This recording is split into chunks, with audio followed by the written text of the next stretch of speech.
The book of Judges tells a hard and yet surprisingly hopeful story.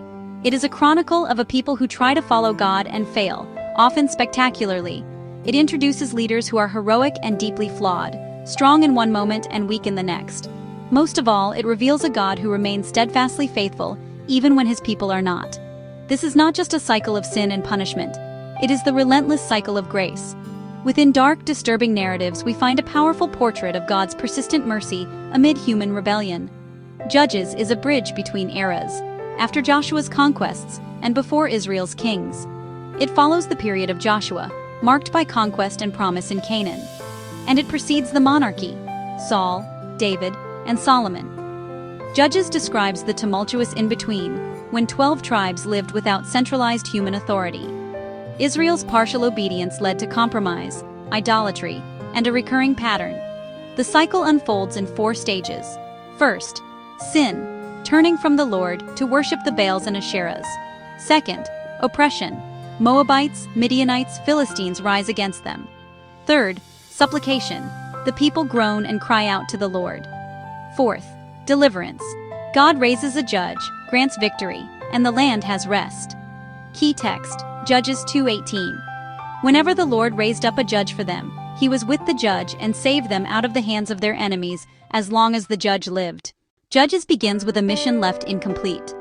After Joshua's death, momentum faltered. The tribes failed to fully possess the land and purge corrupt worship. Judah met iron chariots. Benjamin failed to drive out the Jebusites. Other tribes settled for forced labor rather than obedience.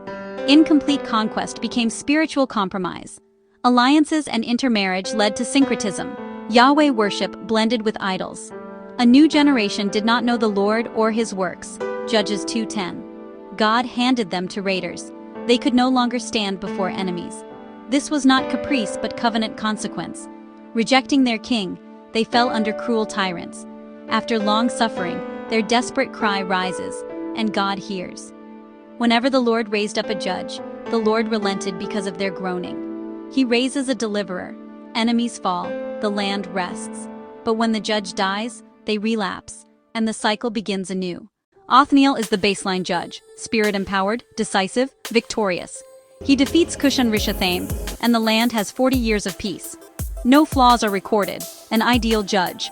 After Othniel, Israel sins. God strengthens Eglon of Moab for 18 years. God raises Ehud, a left-handed Benjamite. His defect becomes deliverance. Ehud says, "I have a message from God for you." He strikes, escapes. Chaos spreads in Moab's camp. Ehud rallies Israel. The oppressor falls.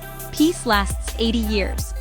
Under Jabin and Sisera's 900 chariots, Israel is crushed for 20 years. A prophetess, Deborah, leads by God's word, not by sword. "Go with 10,000 to Mount Tabor. I will give Sisera into your hands." "If you go, I'll go," Deborah replies. "The honor will go to a woman." A God-sent storm neutralizes the chariots. Sisera flees to Jael. She kills him, fulfilling Deborah's word. Peace follows for 40 years. Midian ravages Israel 7 years. The people hide in caves and cry out. God calls Gideon, fearful, hidden, least in a weak clan. "The Lord is with you, mighty warrior." Judges 6:12. Where are his wonders?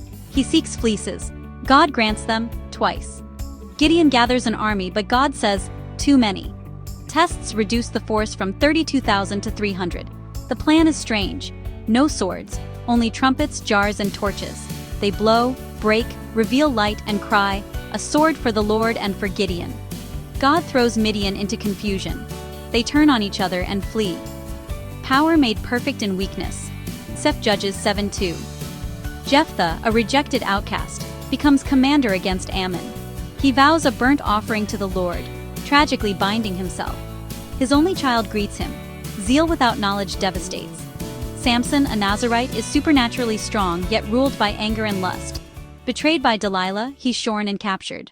After Samson, the book descends into moral anarchy. Micah steals silver, builds a private shrine, hires a Levite. The tribe of Dan steals his idols and priest, founding a center of idolatry. A Levite's concubine is abused and dies. Her dismemberment summons Israel to war. Israel slaughters Israel. Benjamin is nearly annihilated. In those days Israel had no king, everyone did as they saw fit. Judges 21:25. Othniel died, Gideon feared, Samson fell. Human saviors are not enough. Judges creates longing for a righteous king and points forward to Jesus Christ, the perfect deliverer. He breaks the cycle of sin not for a generation, but forever. The message of Judges: God's staggering faithfulness and mercy to undeserving people. So what about us in 2026? Recognize your place in the cycle.